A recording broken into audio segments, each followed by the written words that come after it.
ஆந்திராவில் 13,430 கோடி ரூபாய் மதிப்பிலான திட்டங்களுக்கு பிரதமர் மோடி அடிக்கல். இயற்கை எரிவாயு குழாய் திட்டத்தையும் தொடங்கி வைத்தார்.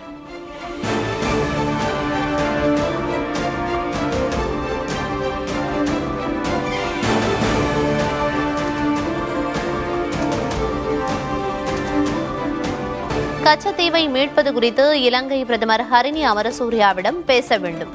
பிரதமர் நரேந்திர மோடிக்கு முதல்வர் ஸ்டாலின் வலியுறுத்தல்.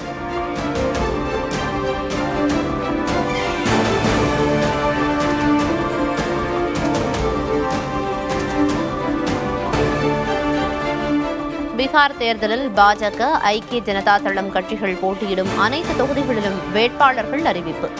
இந்தியா கூட்டணியில் தொகுதி பங்கீடு முடியாத நிலையில் வேட்பாளர்களை அறிவித்து வரும் காங்கிரஸ்.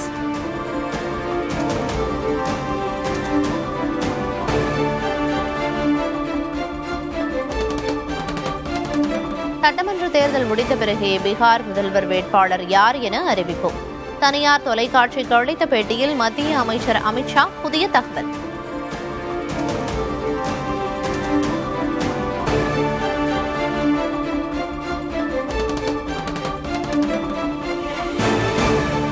குஜராத் மாநிலத்தில் 16 அமைச்சர்களும் கூண்டோடு ராஜினாமா. புதிய அமைச்சரவை நாளை பதவியேற்க உள்ள நிலையில் முடிவு.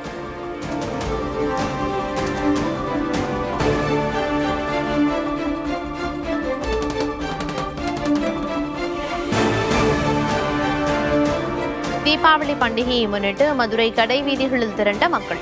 புத்தாடை, பட்டாசுகள் மற்றும் இனிப்புகளை வாங்க ஆர்வம். தீபாவளியை முன்னிட்டு நெல்லையில் புத்தாடை வாங்க கடை வீதிகளில் குவிந்த மக்கள். டவுன், வண்ணாரப்பேட்டை உள்ளிட்ட பகுதிகளில் போக்குவரத்து நெரிசல்.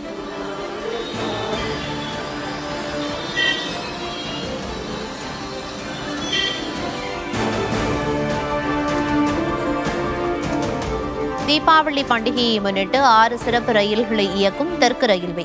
தென் மாவட்டங்களுக்கு சென்னையிலிருந்து நாளை சிறப்பு ரயில்கள் இயக்கம்.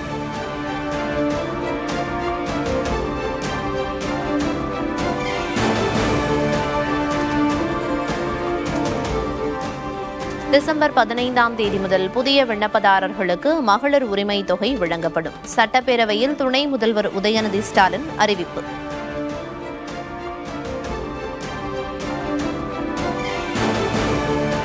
முகாம்களில் பெறப்பட்ட விண்ணப்பங்களுடைய அடிப்படையில் தகுதியான மகளிருக்கு வருகின்ற டிசம்பர் மாதம் 15ஆம் தேதி முதல் கலைஞர் மகளிர் உரிமை தொகை திட்டம் வழங்கப்படும் என்று முதலமைச்சர் அவர்கள் முடிவெடுத்திருக்கிறார்கள்.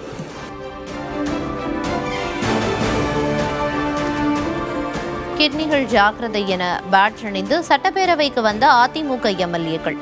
தொழிலாளர்களின் வறுமையை பயன்படுத்தி முறைகேடாக சிறுநீரகங்கள் திருடப்பட்டதாக குற்றச்சாட்டு.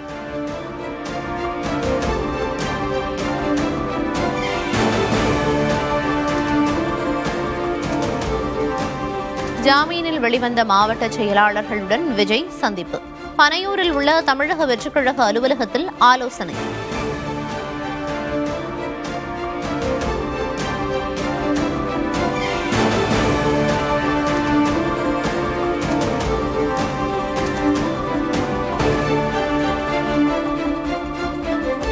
வரும் 18 மற்றும் 24ஆம் தேதிகளில் காற்றழுத்த தாழ்வு பகுதி உருவாகும்.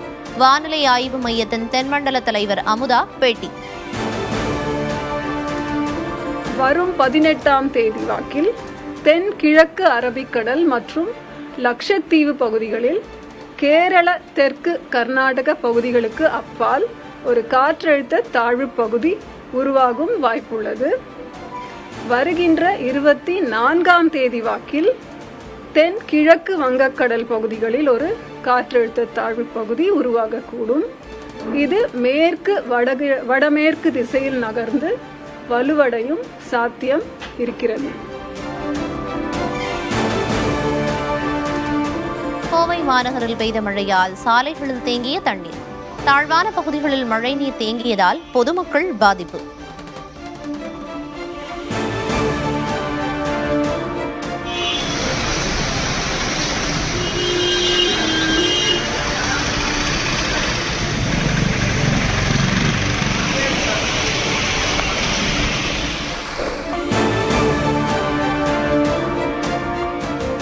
ஒரு சவரன் தங்கம் விலை 95,000 ரூபாயை கடந்தது.